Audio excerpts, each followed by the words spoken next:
Welcome back to the Manage to Win podcast. Today's episode is with Andrew Dupy. He is the Chief Sales Officer of Leaders Press. They publish books for leaders who want to promote their business and share their insights. Now, they do editing, they do marketing, they do a lot of stuff. And I'm going to be candid with you. I have written or co-written 5 books, and just for this reason. And we have not used this company, so there's no bias there at all. But this is a very interesting topic for me. I dive deep. I think it's a good way to go if you have a valued message that you want to convey, not just selling yourself. And we dive deep. We jump into examples and you can learn what it's like. So I think you're going to enjoy the podcast. Please don't forget our sponsor, Habitly.com, where you can learn the soft skills that make you a better leader, that bring your team together so they're more productive, that can just really rock somebody's world, okay, personally and professionally. Habitly.com, you can't go wrong. Check it out. But right now, we're going to dive in with Andrew, where I pepper him with questions, and he's got some interesting stories and examples. So let's go.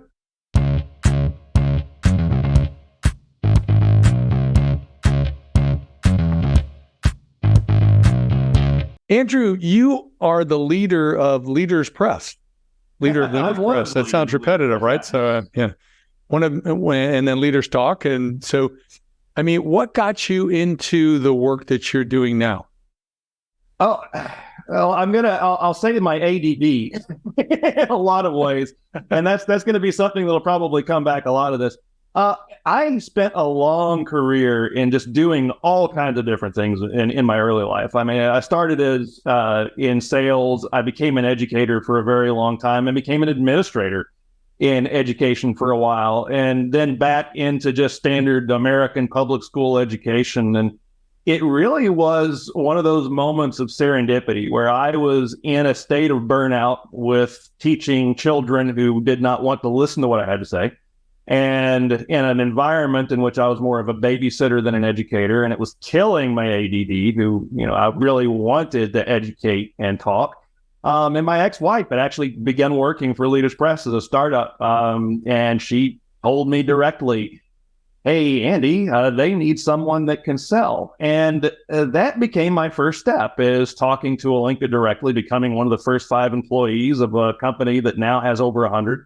And essentially just learning as I went, from becoming a salesperson to then actuating myself into getting into the podcasting side of everything, getting into the media relations and joint ventures.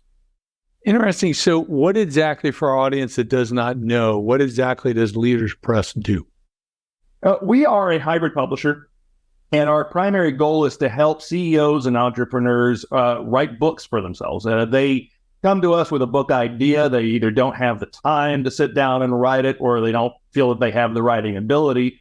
So we serve as both a publisher, they can actually get their book into bookstores, and as a business where they can bring on a professional writer to help them write their book.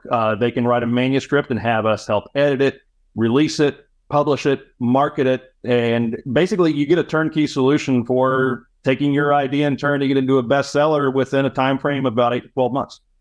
So it takes about 8 to 12 months. How long does it take to, let's say somebody has a draft of the book done? Yeah. Or they have a solid training that can be converted into a book pretty easily. What's a time frame that they would expect to convert that into a book? Usually about 6 months. In that situation, depending on how good the actual draft is, how far it is to actually getting to the point where we can publish it, 6 months is a pretty good time frame. We've done it in less if we have something that's ideal, but that's one of those situations where we have to actually look at it and say, hey, this is something we can work with, or this is something we can't. That becomes really where our operational team's expertise comes in, and our editorial staff's expertise comes in, and being able to look at what's finished and saying, how much work are we going to need to polish this? Yeah, so I know there's a lot of companies out there that do similar things.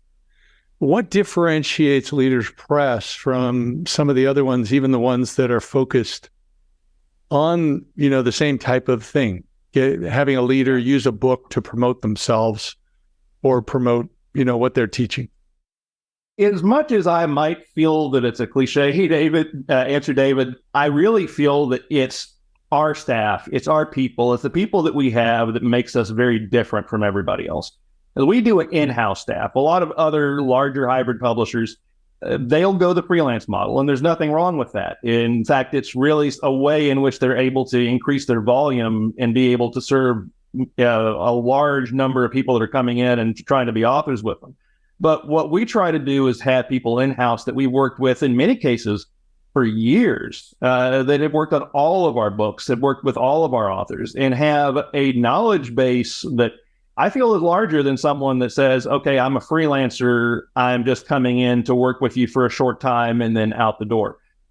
So it's more or less that white glove service. It's that connection that we build with our authors, and then being able to support them afterwards. I mean, my podcast, Leaders Talk, isn't just for talking to people on the outside. A lot of it's for talking to our own authors and promoting them and giving them that next step that they need to take that book and turn it into coaching, consulting, podcasting themselves, public speaking appearances, the things in which you have that you can unlock new sources of revenue for a book.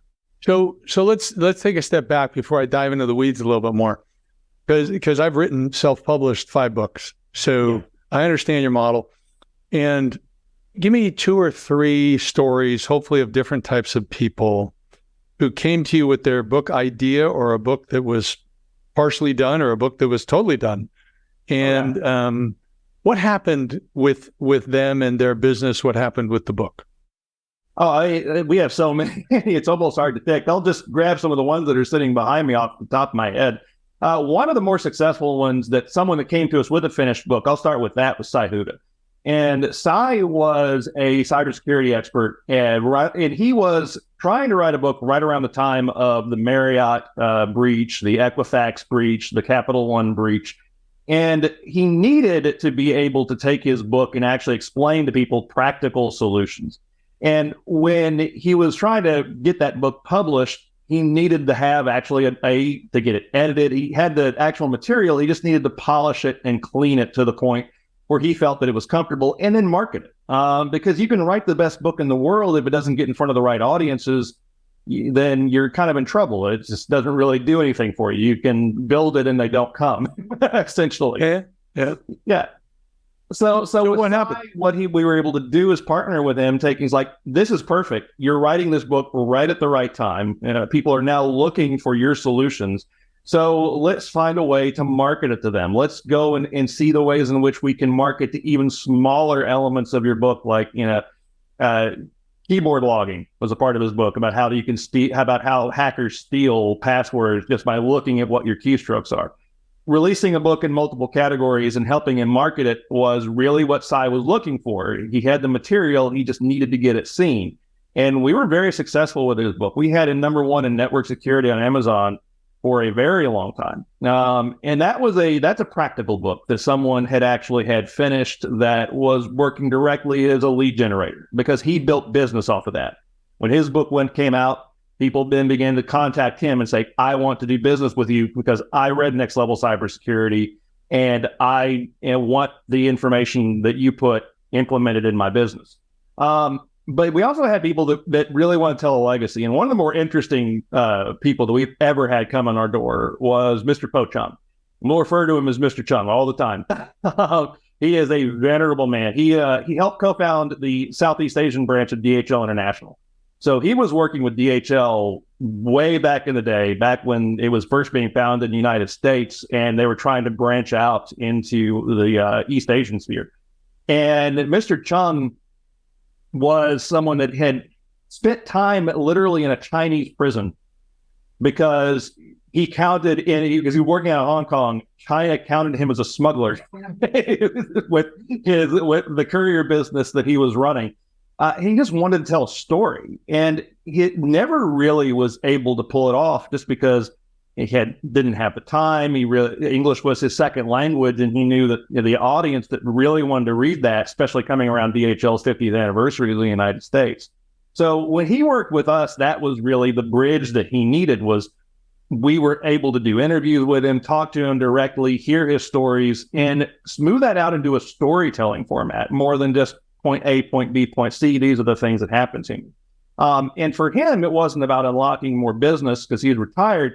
he just wanted to tell a story for DHL's 50th anniversary when everything came out, so that when that big media blitz was occurring, that he was there as part of their huge experience that, turned them into a multi-billion-dollar courier business.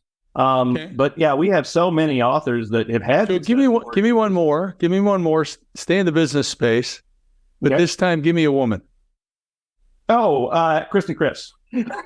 Kristen Cripps, right off the top of my head, because she is just a spitfire. And when we were actually coming up with an idea, she didn't know what to write at first. And I actually helped her come up with the idea for her book, Shepreneur. And when we were talking back and forth about she was originally going to write a book about her real estate business in Canada, which she's a top 1% realtor in Canada. And it was going to be very dry and academic. And she's like, I keep going into all of these meetings and everybody says, "Oh, did your husband leave the business to you?" This is how Kristen talks. "Did your husband leave the business to you? Is this your brother's or does your dad leave this to you?" And she's like, "No, I was a bartender. I made this business myself." And I'm like, "Kristen, you got your book right there. you have your book. Write about that before you write anything academic, before you write anything that is directly a lead generator. Brand yourself. Become the Shepreneur for your audience." And that we came up with that name, kind of just back and forth thing. It's like right now, that is what you want to do to build yourself up. And her book is great. I highly recommend it. It is not written in any way, shape, or form like a traditional book should be written. She uses things like LOL and she curses wildly because that's her. And her personality came out in there, and that's helped grow her business so much because her uniqueness is now something that she sells rather than just her brilliance in real estate. So the audience probably wonder, well, this sounds really cool. I can see how maybe I do that. Mm-hmm. What's the price range of getting a book done? And then what's the price range? And I'm asking just for a range. And then, you talk all this marketing stuff. Well, who pays for all this and what's that cost? The price range can be very, very large. It can go from $5,000 if you're talking about just something simple, like a very short 25, 30-page lead generator book, all the way up to over $100,000 when you're talking about a book that you want to really pour massive marketing into and get a guarantee to hit the Wall Street Journal bestseller list, which we know how to do. So that's something that we have integrated into our package. But we'll do books all the way from 25, 30 pages to a 50,000 word book, which is standard. That's basically what people read nowadays. But we also have integrated abilities to cut down on that cost by, again, bringing in a book that has a completed manuscript. We're working on integrating ChatGPT functionality into being able to both shorten time and decrease the number of actual direct interviews, and that will reduce cost for those that want to actually work with us on using AI. So it can be a very high price point. But generally, when you're talking about these kind of things, you're thinking about it from the position of, I'm really investing in my business. And I'll throw out one person again, Tom Fedro, with his book, Next Level Selling. When we were talking about the price of his book at that time, it's like, wait a second, I can just sell one client. There's one person that comes in my door that I did not have previously that got to me through my book, and I sell them, I'm whole on this. And everything from the rest of this is gravy. Like, here you go, Tom. I mean, thank you for a pitch I'll use in my selling from now on. I appreciate it. But it was true. It was very true. He was able to do that. I think the client that he landed was Toshiba at Paradox. Paragon. I'm sorry. He's the CEO of the U.S. branch of Paragon, and that just again unlocked everything from there on. He's been able to build success on it. Well, that's great. So, talk to me about the marketing things you do. Actually, let me back up. So, you have a staff of 100 people. That's a pretty diverse group. So some of these books are how-to books. Some of these books are story books. Some of these books are X number of steps to whatever books. Mm-hmm. And then some, do you also do the business fable type, like Pat Lencioni? We can. It's something that basically, if you want to do that, if you want to do fable, if you want to do the kind of storytelling building, we can absolutely do it. So what we're able to do is everything. Memoir, a little bit more difficult for us. Not impossible. It's just not something that we typically spend a lot of our time working on. And if someone is coming to us and saying, okay, I want to do fiction, we do have a label for that. It's not impossible for us, but we do like to concentrate really on the things that we do extremely well, which are the lead generation and the legacy builders that are, the lead generation obviously is something that I'm building for my funnel. I'm explaining the ways in which I can help you bringing in that business. And the legacy pieces are like Mr. Chung's book, which, I just want to leave something for future generations. But why am I going to go with a company like yours instead of a major publisher? Right now, in nonfiction, major publishers are very difficult to get in the door with.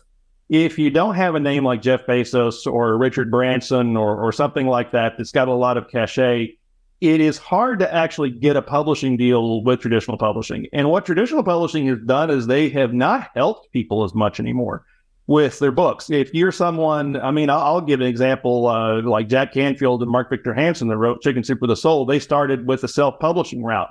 They were rejected by traditional publishers. And their manuscript was good. Their material was good. The traditional publishers just didn't really believe in them and give them any support because their bottom line is trying to get someone that they know is absolutely going to sell. And when they take a risk on someone, they're taking a small risk nowadays. They don't give you the marketing support. They don't give you a lot of the support that you would expect to get from being partnered with a publisher if you're not a huge name. So when you're talking about hybrid publishing, you're immediately getting in the door. You're immediately working with a staff that knows what they're doing, that's helping you get your book out. And yeah, at that point, you are getting the marketing support. You are getting the expertise that's talking to you all the time about what does your market look like? Why is your book something that would fit with different ways in which we're going to approach this?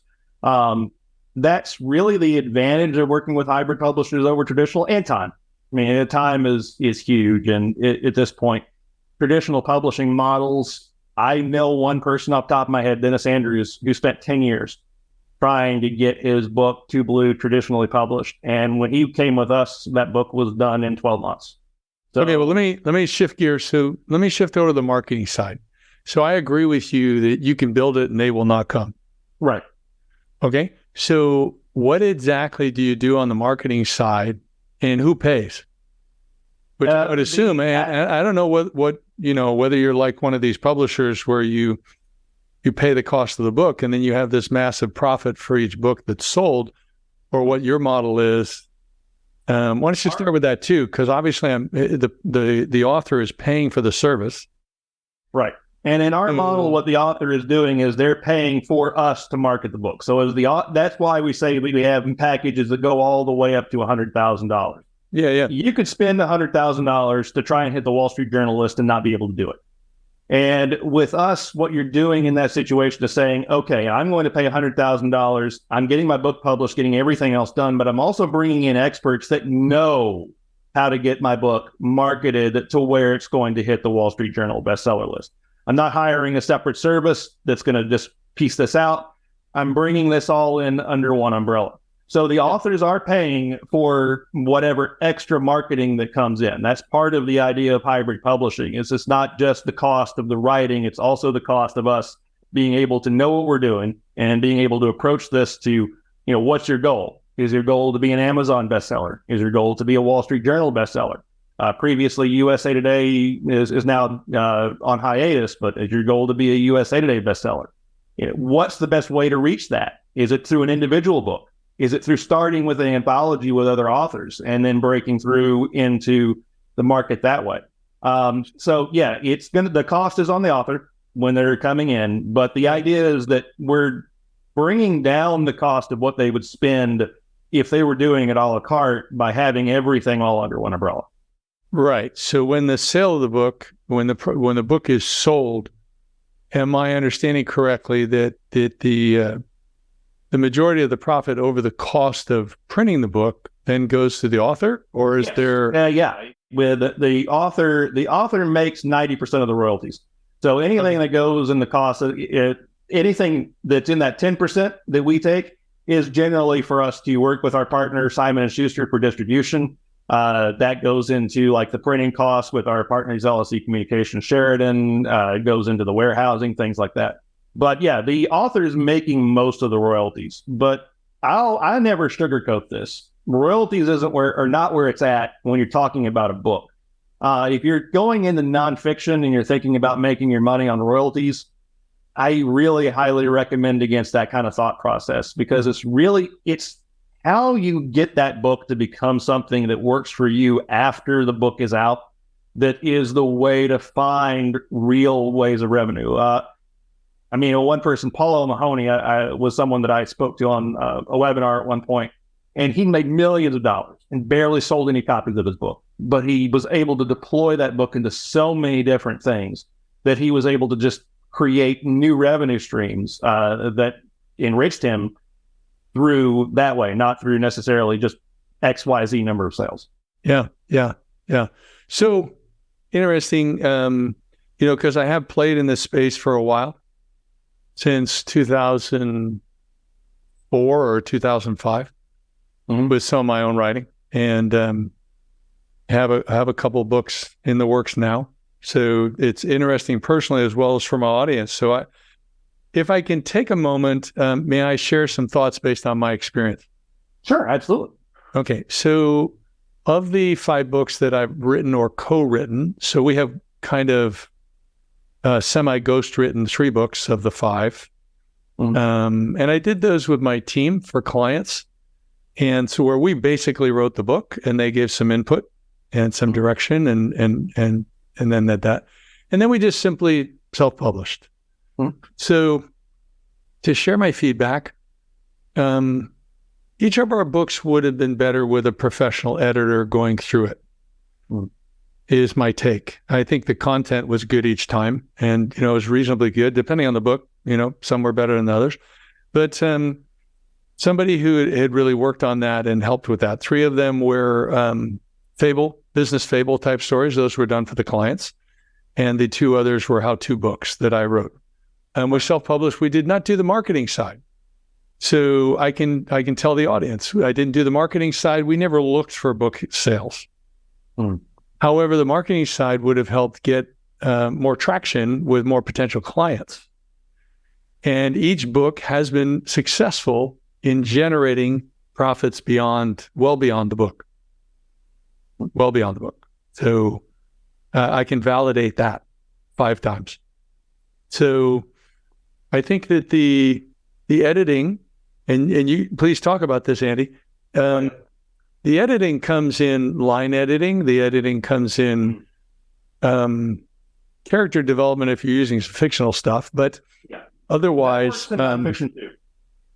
Yeah. So that whole piece too, and then kind of helping you organize so there's a good flow. And once again, I think we did a reasonable job, but I think having a pro look at it would have made it better. Would you agree? Absolutely. There's an interesting YouTube channel that goes into movies. It's called Saved in the Edit. It just talks about how movies, when they're produced, that editing phase becomes so important to actually turning it into something that people are going to watch. The same is true of books. So when we do editing, we start with what you're talking about when you said character development. We call it developmental editing, or plot doctoring is kind of the colloquial term. And at that point, what we're really looking at is, how does this read? How does this read for the audience that you're trying to reach, and how are they going to connect to you through it? So when you do the first pass of developmental editing, that's when you're cleaning it up and just turning it from a rough draft into something that's readable. But then you go into the full copy editing, in which you're going in, you're fixing material, you're rearranging things, you're taking out sections, you're fixing the grammar. That can take a lot of passes. And one of the things that we do is, since we have editors in-house, that's a way where our authors can engage with us directly, seeing their edits, come to them regularly, giving feedback.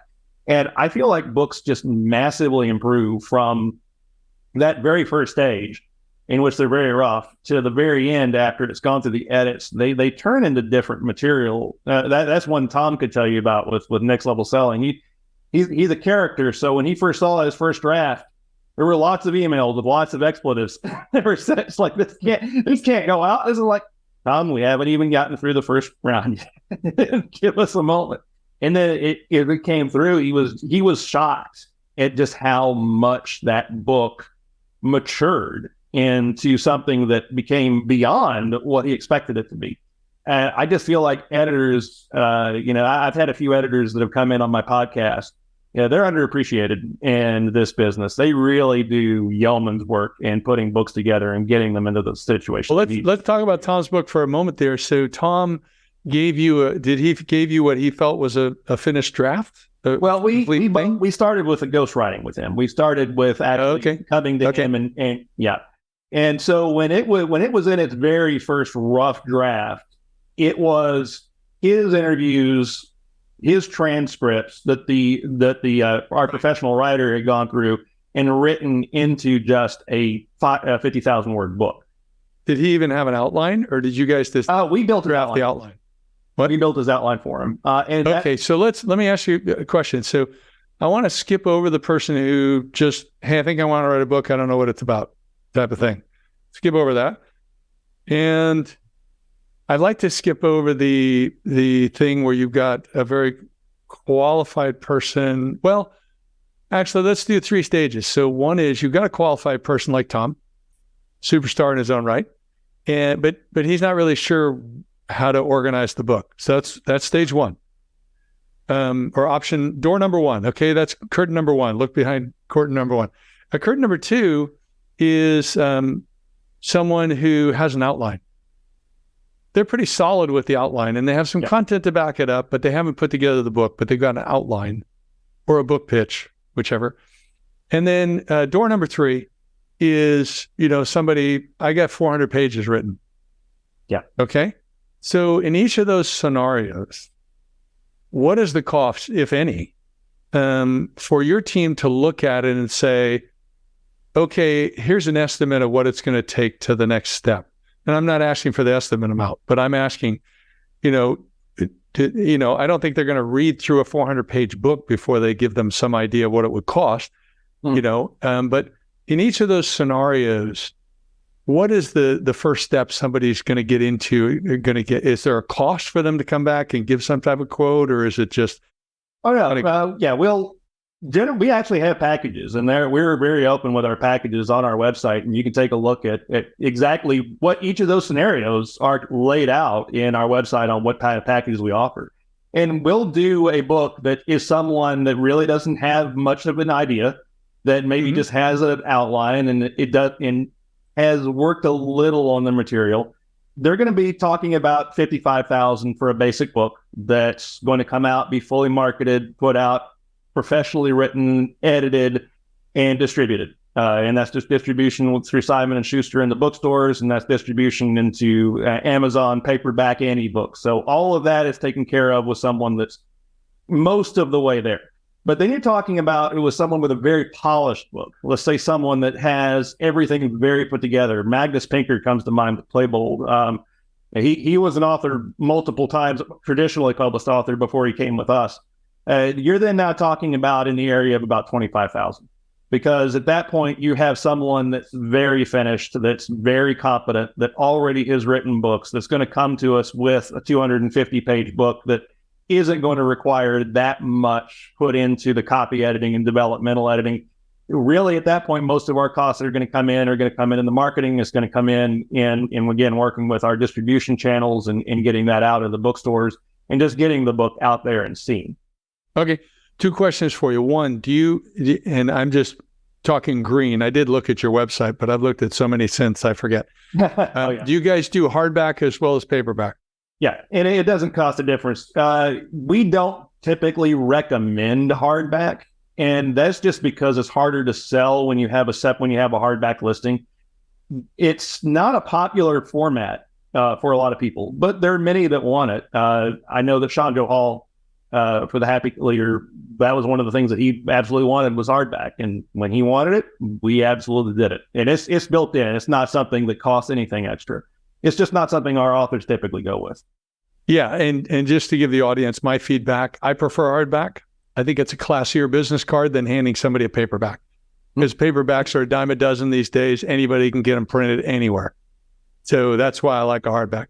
That's completely why Sean did it. Yeah, you're saying the exact word that he said. Is like, I say, even if it's just for him, and that's actually one of the things that we do with the hardbacks is sometimes when we have an author, they'll get like 50 copies that's really just for their giveaways. In many cases, they'll just take them in hardback, and that's perfectly fine. It's a small print run. We just tell LSC or Sheridan, it's like, give us 50 hardbacks, and it's not difficult to do.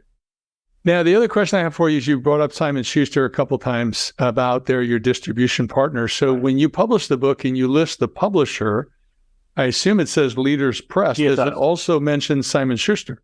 As a distribution channel, yes. So when it'll say distributed, but we are the publisher. What Simon & Schuster does for us is they give us reach into places that other hybrid publishers don't typically reach, like bookstores and airports. Okay. All right. Well, that's great. So I think this has been a good podcast. I think it's good information. I don't normally just focus on somebody's product in the podcast, but I had a personal interest here, curious. So I dove in deep. So if they want to learn more, where do they go, Andy? Oh, absolutely. Leaderspress.com. Well, that's one of the advantages of having the domain. It's really easy to find. You can go there and see all of the information you need, has all of our packages, everything there. You'll even have someone that can do a live chat with you and answer some questions right away by logging into the website. And if you want to have anything direct with seeing what I do, the Leaders Talk Podcast, you can get to the Leaders Talk Podcast through leaderspress.com. We come on every single week. We have some of our authors that are sharing their success stories with us. And sometimes we even have people from outside, including very big names like Travis Chappell, Diddy Gershbein, Jeffrey Hazlett, that have come on and been guests with us. So absolutely come and pick their brains. They're there for that reason. Sounds great, Andy. Thanks for being on the podcast. I appreciate it. Thank you, David. Thank you for joining us on the Man is to Win podcast. I hope you enjoyed the conversation with Andrew. If you did or not, leave us a comment or a rating, subscribe, pass this podcast along to a friend. A lot of good stuff in it for you to consider if you've ever thought about writing a book. Please remember our sponsor, Habitly.com. Learn the habits of highly successful people. First 7 days free. Why not jump on, do a couple courses? And if you don't like it, leave it. Otherwise, it's cheap. You can keep subscribing. Please stay tuned. We've got more great leaders coming, but bye for now.